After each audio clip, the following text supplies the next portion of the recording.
কার মনে কি চলছে। আপনি পাশে দাঁড়িয়ে রয়েছেন, আপনার পাশের ব্যক্তির মনে কি চলছে আপনি জানবেন।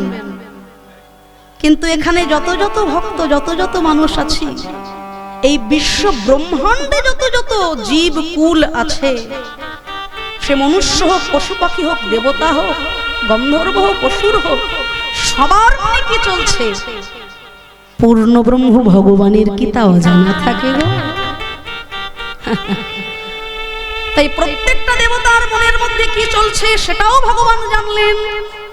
আর একমাত্র সূর্যদেব, তার মনে কি বাসনা হলো, অন্তর্যামী নারায়ণ সেটিও বুঝতে পারলেন। তাই অন্তর্যামী ভগবান অন্তরে জানিলা, ইচ্ছা পূরণ হইবে তব হাসিয়া কহিলা। ভগবান সতুষ্ণ হাসি দিয়ে সূর্যদেবের দিকে দৃষ্টি নিক্ষেপ করে বললেন, ওগো সূর্যদেব, তুমি আমাকে কন্যারূপ পেতে চাও? কিন্তু আমাকে কন্যারূপে পাওয়া তো এত সহজলভ্য নয়। বাৎসল্য স্নেহে আমাকে ঘরে পাওয়া তো এত সহজ নয়। আমাকে যদি সন্তুষ্ট করতে পারো, তুমি তপস্যা করো। জগতের সৃষ্টি তত্ত্ব রক্ষা করার জন্য সূর্যরূপে তুমি থাকবে আকাশে, আর অংশাবতারে নররূপে জন্ম হবে তোমার জগৎ সংসার। সাধনা করো, সাধনায় যদি তুমি সিদ্ধি লাভ করতে পারো, সূর্যদেব কথা দিয়ে গেলাম, শুধু মোহিনী রূপ ধারণকারী নারায়ণ নয়, এই মোহিনী রূপ ধারণকারী নারায়ণের মন যিনি মোহিত করে দিতে পারে, এই মোহিনী রূপী নারায়ণকেও যিনি মোহিত করতে পারে, সেই মন মোহিনী রূপে আমি তোমার ঘরে কন্যা হয়ে দেখা। এই জায়গাটায় কয়েকটা কথা বলার আছে আমার। এই জগতে কোনো মা, কোনো নারী যদি সন্তান সম্ভবা হন, দেখবেন তার পরিবারে বেশিরভাগ মানুষই চেষ্টা করে, বাবা কন্যা হবে। আরে একটি সন্তানের দায়ে কত মাঝে প্রাণ হারায়, নিষ্ঠুর সন্তান মায়ের ব্যথা বোঝে না। 10 মাস 10 দিন কত যন্ত্রণা, কত বেদনার পরে কোনো মা যখন কন্যা সন্তান প্রসব করে, দেখবেন কত কত শ্বশুর আলয়ে তাকে কত যন্ত্রণা, মৃত্যুর মতো যন্ত্রণা তাকে সহ্য করতে হয়, কত কটু কথা সহ্য করতে হয়, এমনকি মৃত্যু হয়ে যায় কোনো কোনো মায়ের। আমরা মনে করি পুত্র হলেই আমাদের বংশ উদ্ধার হয়ে যাবে, পুত্র হলেই আমাদের বংশে প্রদীপ জ্বলবে, তাই না? কিন্তু ভেবে দেখুন তো একবার, শাস্ত্র কি বলছে? পুত্রের পিতা হতে সাধ জাগে চিতে, পুত্র কি আমায় করবে সুখী? রাবণ রাজা ছিল লঙ্কা অধিপতি, 1 লক্ষ পুত্র 1.25 লক্ষ নাতি, কেহ রইল না তার বংশে দিতে বাতি, রামায়ণে তার প্রমাণ দেখি। যার ঘরে 1 লক্ষটা পুত্র, 1.25 লক্ষটা নাতি, তারও বংশ সবংশে নির্বংশ হয়ে গেল তার অধর্মের দ্বারা, কুকর্মের দ্বারা। তাহলে অভক্ত পুত্র সন্তান যদি আপনার বংশে 10খানাও জন্ম নেয়, বংশ উদ্ধার হবে না, সবংশে নির্বংশ হয়ে যাবে। কিন্তু ভক্তের মতো ভক্ত সন্তান, পুত্রের মতো পুত্র সন্তান যদি আপনার একজন হয়, বাবা সে পুত্র হোক আর কন্যাই হোক, প্রকৃত ভক্ত হলে বা ভক্তি মতে হলে, তার দ্বারা শুধু আপনার 1 পুরুষ নয়, 7-7-14 পুরুষ বিনা সাধনায় স্বর্গধাম যাত্রা করবে। এ হলো শাস্ত্রের কথা। কেননা এ জগতে যদি কোনো সন্তান প্রকৃত কৃষ্ণ ভক্ত হয়, প্রকৃত হরি ভক্ত হয়, দেখবেন মা বাবাকে যন্ত্রণা দিয়ে বেদনা দিয়ে বৃদ্ধাশ্রমে পাঠিয়ে সে একা সুখ ভোগ করার বাসনা কখনো করে না, তাই না? বাবা মা বৃদ্ধাশ্রমে চোখের জলে ভাসবে, আর আমি ফ্ল্যাটে একবারে পায়ের উপরে পা তুলে আনন্দে মাতবো। যদি সে ভক্ত কৃষ্ণ ভক্ত হয়, যদি সে ব্যক্তি কৃষ্ণ ভক্ত হয়, কোনো দিনও সে কাজ করতে পারবে না। পুরাকালে একজন রাজা ছিলেন ইতিহাসের পাতায়, যার নাম স্বর্ণাক্ষরে রাজা বিক্রমাদিত্য। তার ঘরে ছিল কালী মূর্তি। তিনি অন্তর দিয়ে কালী মায়ের সাধনা করতেন। এমন মা কালীকে তিনি এতটাই ভালোবাসতেন, এতটাই আত্মসমর্পণ করে তিনি ভক্তি স্নেহে পুজো করতেন। মা কালীর সেবার জন্য তিনি সোনার থালা, সোনার বাটি, সোনার গ্লাস বানিয়েছেন। কিসে মা সন্তুষ্ট হবে, কোন ভোগ দিলে মা খুশি হবেন, সারাক্ষণ সেই বাসনা, সেই চিন্তা মনে মনে মায়ের স্নানের জন্য একটা শান বাঁধানো ঘাটও বানিয়ে দিয়েছে। কিন্তু মা কালীর সেবা করতে করতে তার গর্ভধারিণী মায়ের সেবায় ত্রুটি দেখা দিল। বাবা, খুব গুরুত্বপূর্ণ ঘটনা। মা কালীর সেবা করতে করতে তার গর্ভধারিণী মায়ের সেবায় ত্রুটি দেখা দিচ্ছে। মা কালীর জন্য যে শান বাঁধানো ঘাট তৈরি করেছেন, সেই জলে তার গর্ভধারিণী মাও স্নান করেন।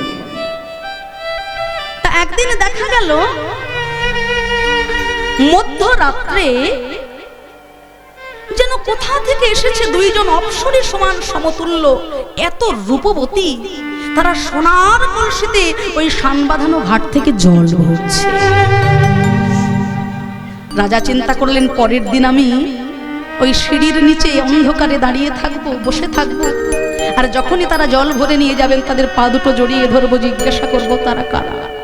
রাজার মনে শুধু একটাই প্রশ্ন, আমি যে এত সোনার থালায়, রূপোর থালায়, এত অন্ন ব্যঞ্জন দিয়ে মা কালীর সেবা করি, আদৌ কি মা আমার সেবা গ্রহণ করে? মা কি খায় আমার খাওয়া? তা পরের দিন সারা রাত জেগে অপেক্ষা করতে করতে দেখছেন মধ্যরাত্রে সে অপসরী সমতুল্য তারা এসেছেন সোনার কলসিতে জল ভরতে। তাড়াতাড়ি রাজা জড়িয়ে ধরেছে চরণ, ওগো মা, তোমরা কারা গো? চমকে উঠলেন ওটা। অনেক অনুনয় বিনয় করার পরে বলছে, আমরা হলাম মায়ের দাসী। এই জল নিয়ে যাব আমরা কৈলাসে, এই জলে মা স্নান করবেন। বলে, তাহলে তোমরা যখন মায়ের এত কাছের, মায়ের কাছে একবার গিয়ে জিজ্ঞাসা করো না গো, আমি যে সারাদিন এত যত্ন করে মাকে মন্ত্র তন্ত্রে সেবা করি, মা কি আমার সেবা গ্রহণ করে? বলছে, ঠিক আছে, আমরা মায়ের কাছে যাই, জেনে তারপর বলবো। পরের দিন আবারও অপেক্ষায় সারা রাত জেগে বসে আছে। কিন্তু দাসীগণ এসে বলছেন, জানো, মা বলেছেন মা নাকি তোমার সেবা গ্রহণ করেন না। কেন গো? আমি কি এমন অপরাধ করেছি বলো? বলে, কেন জানো, মায়ের সেবা করতে গেলে আগে তোমাকে মায়ের সেবা শিখতে হবে গো। আর মা বলেছে মায়ের সেবা যদি শিখতে হয় তাহলে বেশি দূরে নয়, তোমারই বাড়ির কিছুটা দূরে একজন মেথর বাস করে, তুমি তার কাছে যাও, সে জানে মায়ের সেবা। মায়ের সেবা কেমন করে করতে হবে সে ভালো করে জানে, তুমি তার কাছ থেকে একটু মায়ের সেবা শিখে এসো।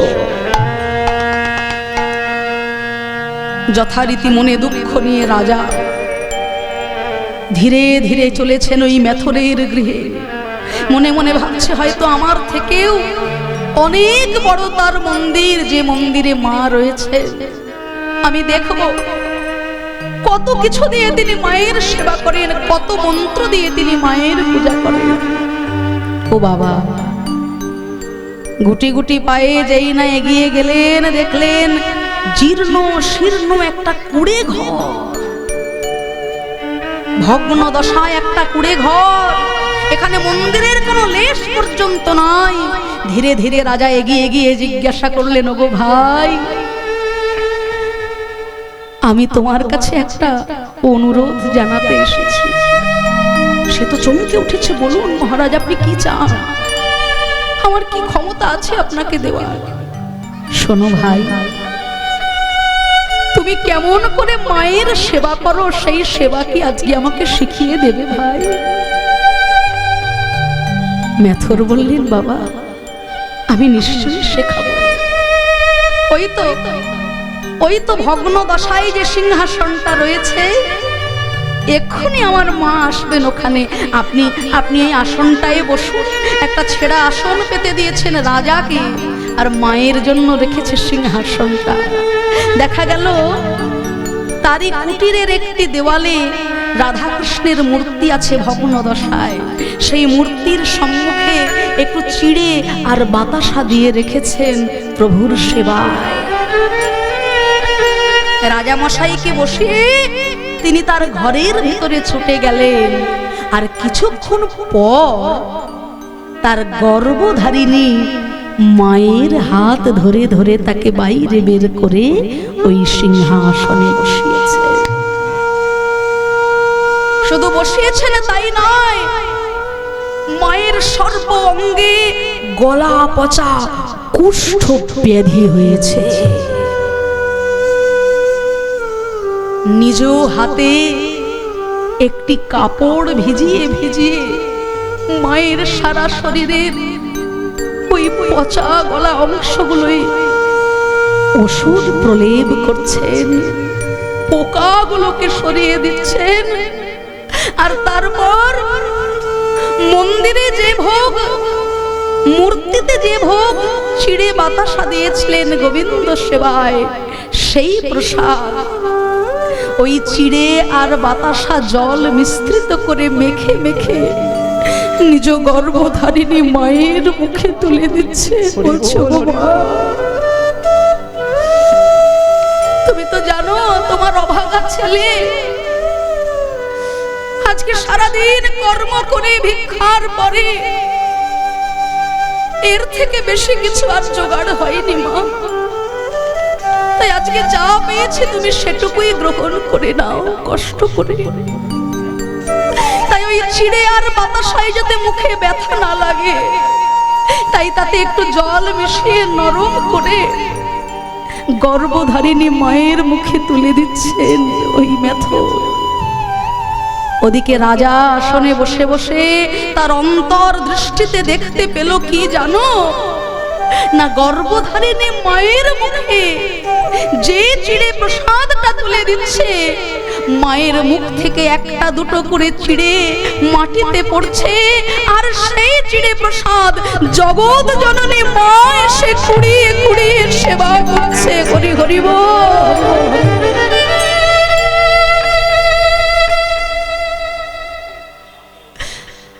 এ জগতে যার মা কাঁদে তার সারা জগৎটাই কাঁদে গো।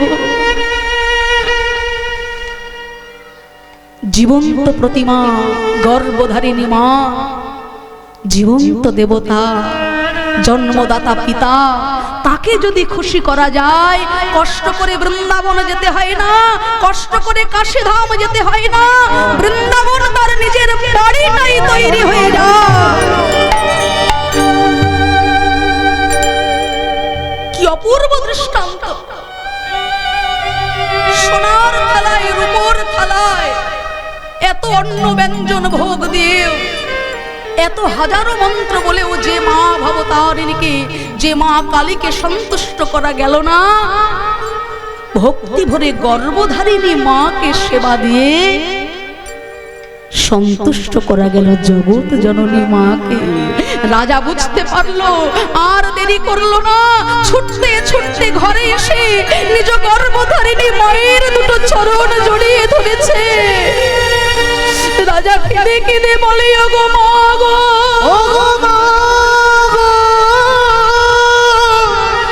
আজ ওই মাটির মূর্তির সেবা করতে গিয়ে আমার জীবন্ত প্রতিমার সেবায় বড় ত্রুটি হয়েছে। আজ থেকে আমি আগে করব আমার জীবন্ত প্রতিমার সেবা।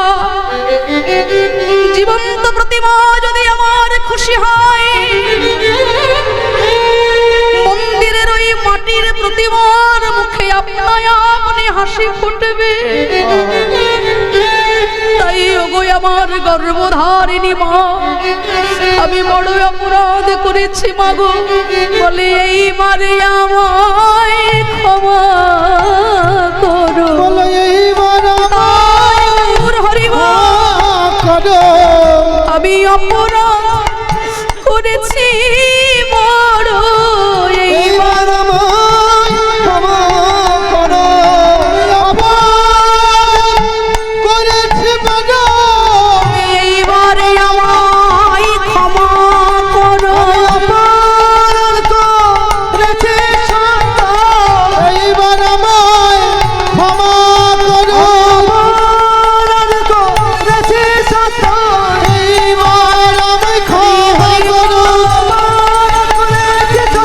এইবার আমায় ক্ষমা করো। এইবার আমায় ক্ষমা করো। তাই এ জগতে আমরা লক্ষ লক্ষ টাকায় মূর্তির পূজা করি। ওই মূর্তি মায়ের পুজো লক্ষ কোটি টাকা দিয়ে করলেও ঘরে যদি জীবন্ত প্রতিমা আপনার কাঁদে, সেই মূর্তি পুজোয় আপনার প্রতিমা সন্তুষ্ট হবে না। আর পুত্র হোক আর কন্যাই হোক, সে যদি প্রকৃত ভক্ত হয় বাবা, তার দ্বারা আপনার বংশের ৭-৭-১৪ পুরুষ স্বর্গধামে যাত্রা করবে। তাই আজ পূর্ণ ব্রহ্ম স্বয়ং ভগবান অন্তর্যামী নারায়ণ অন্তরে জানিল, ইচ্ছা পূরণ হইবে তব হাসিয়া কহি। কথা দিলেন ভগবান, যাও জগতের বুকে গিয়ে মনুষ্য রূপ ধারণ করে অংশাবতারে তুমি সাধনা করো। আর সাধনায় যদি সন্তুষ্ট করতে পারো আমায়, একদিন না একদিন তুমি আমার দেখা পাবেই পাবে। তাই জন্ম নিলেন রাজা সুচন্দ্র রূপে। আমার মনে বড় সাধ জেগেছে, দেখিব তোমার। আমার মনে বড় সাধ জেগেছে, দেখিব তোমার। আমার মনে বড় সাধ জেগেছে, দেখিব তোমার। একবার দেখা দিয়ে প্রাণ রাখো ওগো দয়াময়। মনে বড় সাধ জেগেছে, দেখিব তোমার। আমার মনে বড় সাধ জেগেছে, দেখিব তোমার। আমার মনে বড় সাধ জেগেছে, দেখিব তোমার। মোহিনী রূপেতে হরি এসো আমার ঘরে, নয়ন জলে করব সেবা।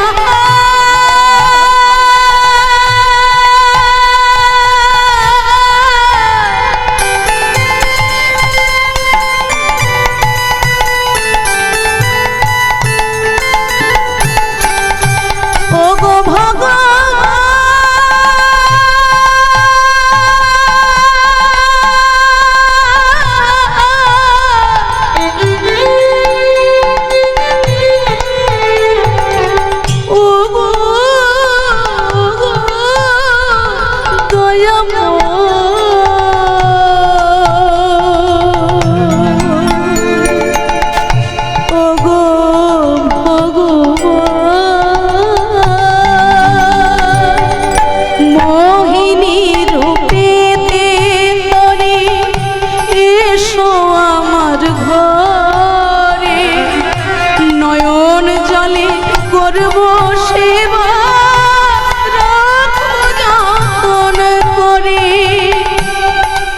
বিনা আর কেহ নয়, তোমা বিনা আর কেহ নয়, এ পাব সংসারে মনে বড় হরি হরি সাধ জেগেছে দেখিব তোমার, আমার মনে বড় সাধ জেগেছে দেখিব তোমার।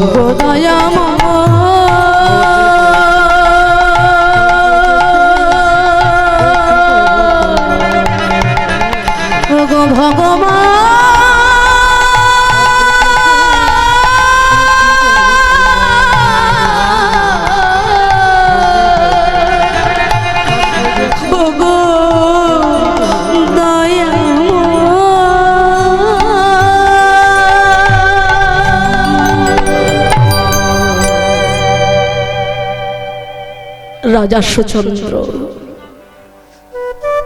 মনে মনে বাসনা নিয়ে গভীর সাধনা করে, দেখা দাও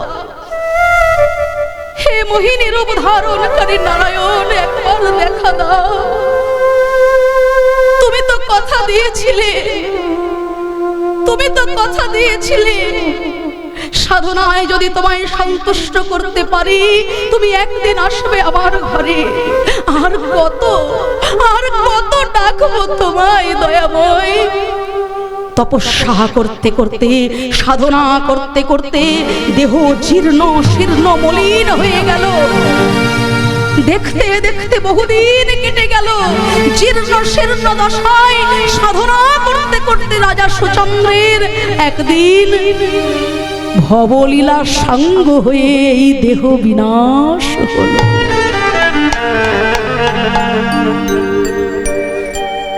একদিন মৃত্যু হয়ে গেল তার। কিন্তু ভগবানকে কন্যা রূপে পাওয়া তো এত সহজ কথা নয় গো মা। স্বয়ং পূর্ণ ব্রহ্ম ভগবান যার ঘরে আসে সাধনা ছাড়া ভজনা ছাড়া কি তাকে পাওয়া যায় গো মা?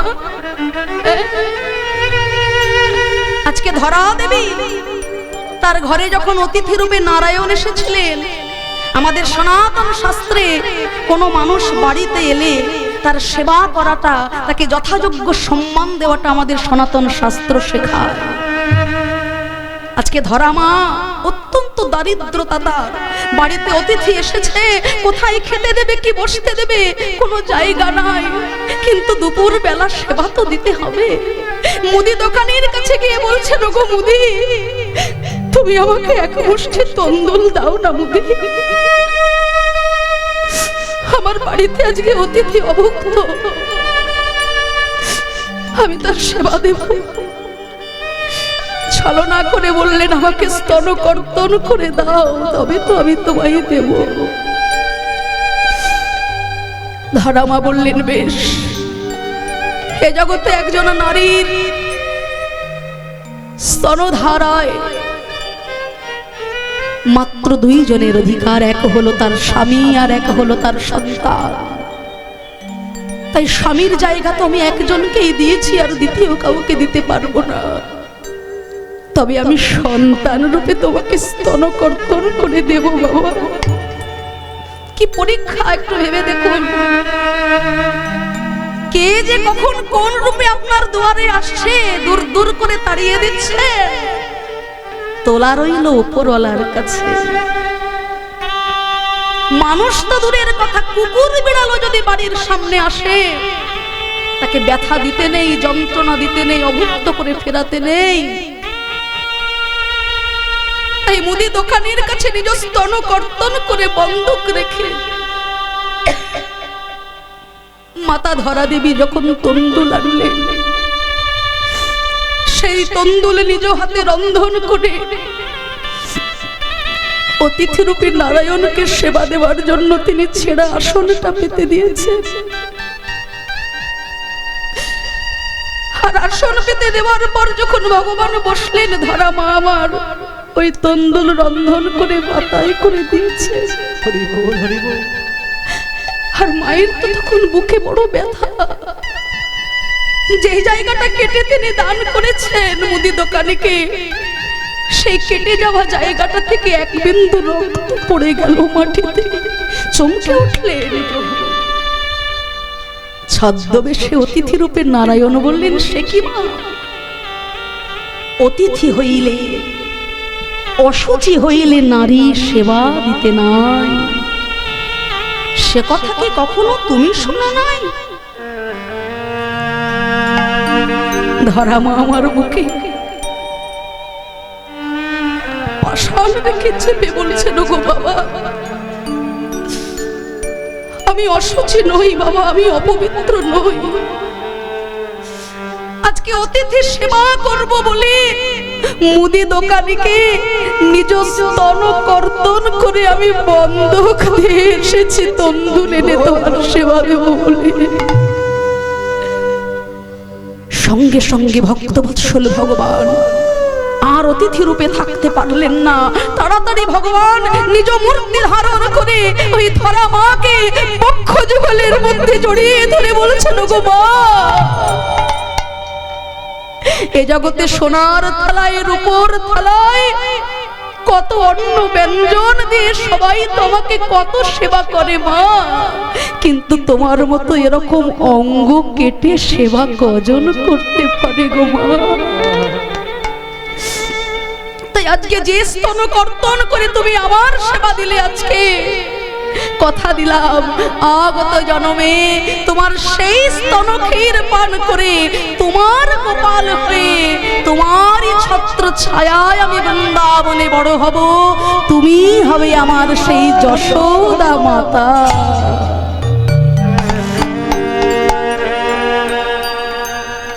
তাই সত্যি সত্যি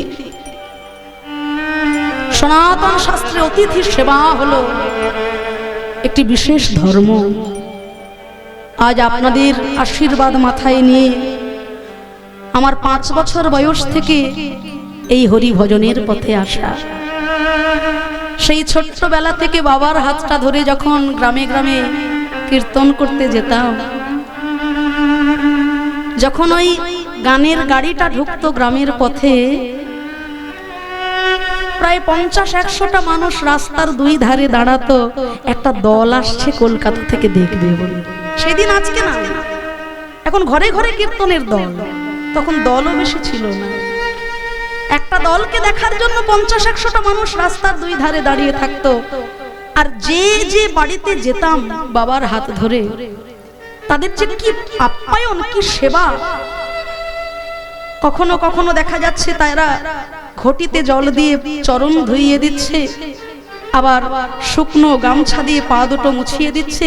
নিজের সব থেকে দামি ঘরটা, দামি জায়গাটা আমাদেরকে ভালোবেসে রাখছে সেখানে, যাতে আমাদের কোনো অসুবিধা না হয়। আমরা জানি তাদের ওই সম্মানের, তাদের ওই ভালোবাসার যোগ্যতা আমাদের নাই, কিন্তু যে সেবা তারা আমাদেরকে দিয়েছেন, ঈশ্বরের কাছে জানাই তাদের এই সেবা যেন রাধা গোবিন্দের চরণে একদিন পৌঁছে যায়।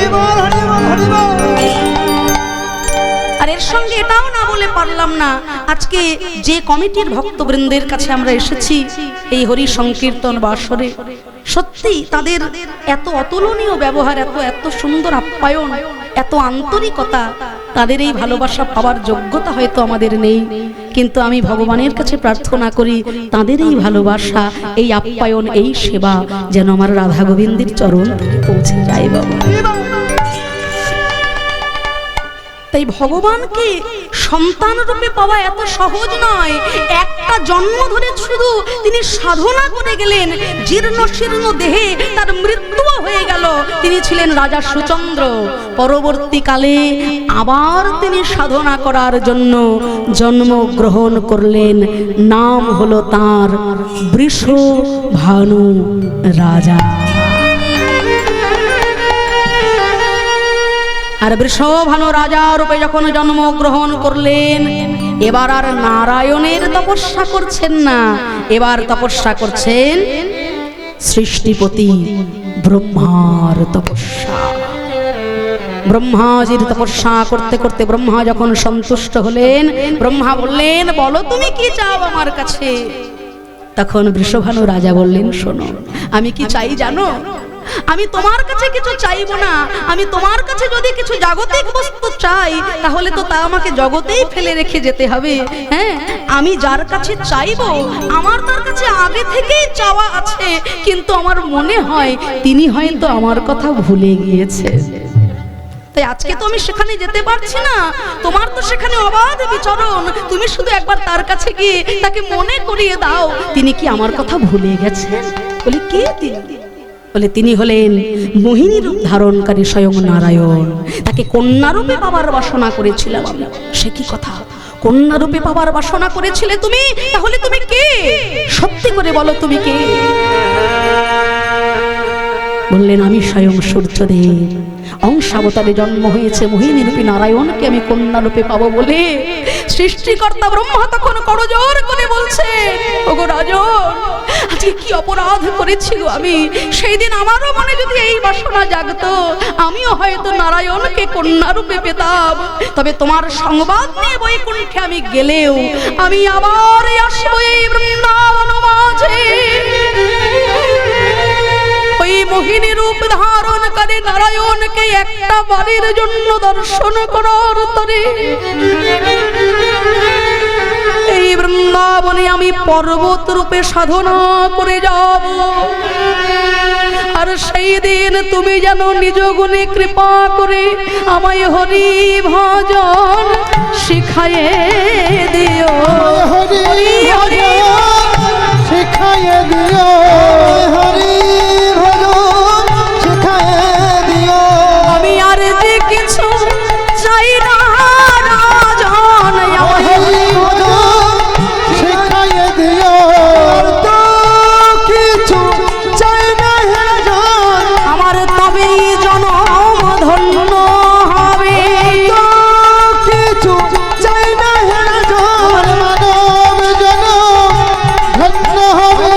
তো কিছু চাই না হে জন, মানব ধন্য হবে। মানব জনম ধন্য হবে। আর তো কিছু চাই না হে জন, আমায় হরি ভজন শিখায়ে দিও। ছুটতে ছুটতে সৃষ্টিকর্তা ব্রহ্মা চললেন সংবাদ নিয়ে বৈকুণ্ঠাধিপতি নারায়ণের কাছে উপস্থিত হলেন। নারায়ণ দর্শন পেয়ে বললেন, বলো বলো সৃষ্টিপতি কি চাও? প্রভু, তুমি একজনকে কথা দিয়েছিলে তার কন্যা রূপে তার ঘরে যাবে বলে, সে কথা কি তুমি ভুলে গেছো? প্রভু নারায়ণ ছলনা করে বলছেন, ও তাই তো, আমি তো ভুলেই গেছিলাম।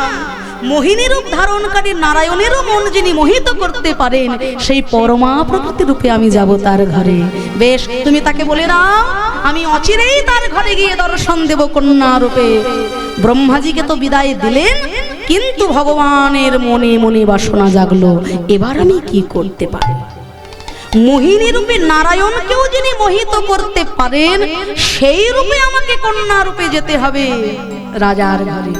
তাই কিভাবে যাব? ভগবানের মন মোহিত করা কি এত মুখের কথা মাগো? স্বয়ং লক্ষ্মী দেবী দিবানিশি যার চরণ সেবায় রত আছে, সত্য যুগ থেকে চরণ সেবা শুরু করেছে, কখন যে কলিযুগ এসে গেছে তিনি নিজেই জানেন না। স্বয়ং লক্ষ্মী দেবী যার চরণ সেবা করছেন তার মন মোহিত করার সাধ্য বিশ্ব ব্রহ্মাণ্ডে কোন নারীর আছে বলুন? হ্যাঁ, তাই তো ভগবান চিন্তায় পড়লেন, আর চিন্তা করতে করতে তিনি বৈকুণ্ঠ ধামে বিচরণ করছেন। যেমন আমরা যখন কোথায় খুব টেনশন হয়, আমরা ওই যাকে বলে পাই চাই চলাফেরা করি না, ওই চলতে চলতে দেখবেন মাথায় একটা বুদ্ধি খেলে যায়। তাই আজকে পূর্ণ ব্রহ্ম ভগবান তিনিও বৈকুণ্ঠ ধামে বিচরণ করছেন। আর বিচরণ করতে করতে হঠাৎ ভগবানের নিজ প্রতিবিম্ব, নিজ প্রতিচ্ছবি একটি মণিখচিত স্তম্ভের উপরে দাঁড়িয়েছে। আর নিজ প্রতিবিম্ব, নিজ প্রতিচ্ছবি যেই নয় মণিখচিত স্তম্ভের মধ্যে ফটি স্তম্ভে দর্শন করেছেন অমনি ভগবান আপন মাধুর যে হরে আপনার মন, আপনার আপনায় আপনি চাহে করিতে আলিঙ্গন। কৃষ্ণের অনেক শক্তি তাহে তিন প্রধান, চিত শক্তি, মায়া শক্তি, জীব শক্তি। সব চিত আনন্দ হলো কৃষ্ণের স্বরূপ, সেই সচ্চিত আনন্দের মধ্যে থেকে, আনন্দ অংশ থেকে তিনি একজন পরমা প্রকৃতিকে সৃষ্টি করবেন আজকে। সেই তত্ত্বটা আপনারা ভালো করে বুঝে নিন। আজকে স্ফটিক স্তম্ভে ভগবান যখন নিজের স্বরূপ দর্শন করছেন, কি করলেন? নিজ রূপ দেখে তিনি নিজেই মোহিত হয়ে গেলেন। আর নিজ প্রতিবিম্বে হরি শক্তি সঞ্চারিল, নিজ প্রতিবিম্ব হরি শক্তি সঞ্চারিল, নিজ প্রতিবিম্ব হরি শক্তি সঞ্চারিল। এইবার স্থির করি চিত্রপট কোলেতে বসাইলা, চিত্রপট কোলেতে বসাইলা, স্থির করে চিত্রপট কোলেতে বসাইয়া, নিজ প্রতিবিম্বে বলো হরি হরি হরি হরি হরি নিজ প্রতিবিম্ব হরি শক্তি সঞ্চারিলা, নিজ প্রতিবিম্ব হরি শক্তি সঞ্চারিলা। নিজ প্রতিবিম্ব, নিজ প্রতিচ্ছবি দর্শন করে ভগবান হলেন আপ্লুত। আর ওই প্রতিচ্ছবিকে স্থির করে নিজ শক্তি দ্বারা একটি সুন্দর চিত্র করে নিজের কোলেতে বসিয়েছেন। আর মনে মনে চিন্তা করছেন, এই সুন্দর চিত্রের উপরে আমি যদি একটু নয়নে কাজল দিয়ে দিই, যদি একটু কপালে সিঁদুর লেপন করে দিই, যদি অঙ্গে একটা নীল শাড়ি পরিয়ে দিই, দেখি তো তার শোভা কেমন ভাবে বৃদ্ধি হয়। তাই নয়নে কাজল দিল, কপালে সিঁদুর, আর নীল শাড়ি পরাইল, দেখিতে মধুর। নীল শাড়ি পরাইল, দেখিতে মধুর। এইবার নানা জাতি পুষ্পয়ানি কেশ বিন্যাস কইল, আপন মাধুর্য হেরি আপনা ভুলিল, নিজ প্রতিবিম্বে হরি ধনি হরি ধনি হরি হরি, নিজ প্রতিবিম্বে হরি শক্তি সঞ্চারিলা, নিজ প্রতিবিম্বে হরি শক্তি সঞ্চারিল। নিজ প্রতিবিম্বে মোহিত হয়ে ধীরে ধীরে তাকে চন্দন দিয়ে সিঁদুর লেপন করে সুন্দর করে সাজাইলেন। তারপর ভগবান আমার বলে, ওগো প্রতিবিম্ব একবার কথা বলো, কথা বলো। তখন ওই প্রতিবিম্বের ভিতর থেকে মহাভাব স্বরূপিণী কৃষ্ণের লাদিনী শক্তি, পরমা প্রকৃতি স্বরূপিণী রাধা ঠাকুরানী কথা বলে উঠছে। হে প্রাণনা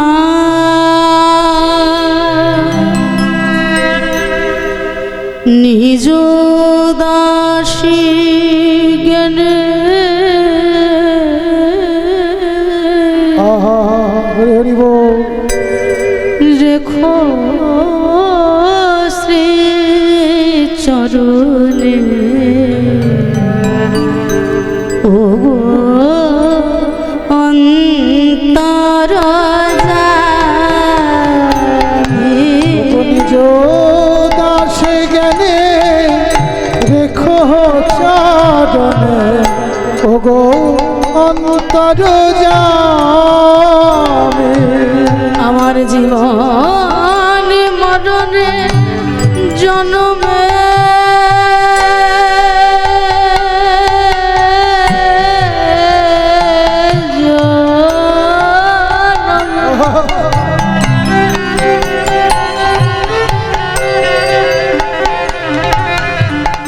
হে প্রাণনাথ, তোমা বিনা আমার এই ভুবনে আর কেহ নয়, কেহ নয়। তুমি সে ধ্যান, তুমি সে জ্ঞান, তুমি সে অন্তর্যামী, তুমি আমার হৃদয়ের ধন চিন্তা। নিজ দাসী জ্ঞানে রেখো শ্রী চরণ, প্রাণনাথ দয়া তুমি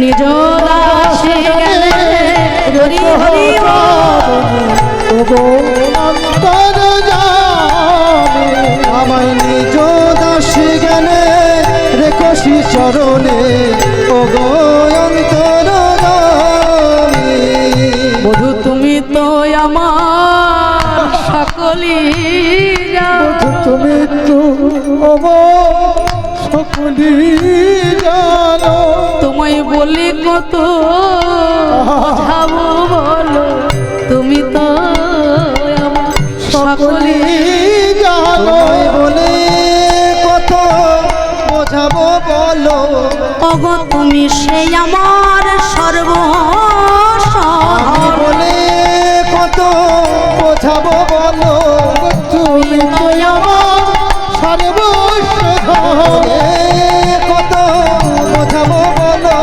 তুমি তো আমার সর্বস্ব বলে কত বোঝাবো বলো তুমি তো আমার সর্বস্ব হরি হরি বল। বোঝাবো বলো তুমি তো আমার সর্বস্ব বলে কত বোঝাবো বলো বধূ তুমি তো আমার সকলি জানো ভগবান বললেন ওগো আমার ঘাদিনী শক্তি স্বরূপিনী রাধা ঠাকুরানী আমি তো যাব এই জগৎ সংসারে তোমাকেও যেতে হবে আমার সঙ্গে তুমি হবে আমার শক্তিময়ী হ্যাঁ দুষ্টের দমন আর শ্রেষ্ঠের পালনের জন্য আমরা দুইজনাই ধরাধামে যাব यदा यदा हि धर्मस्य ग्लानिर्भवति भारत अभ्युत्थानं धर्मस्य तदात्मानं सृजाम्यहं परित्राणाय साधूनां विनाशाय च दुष्कृतं धर्मो संस्थापनार्थाय संभवामि युगे युगे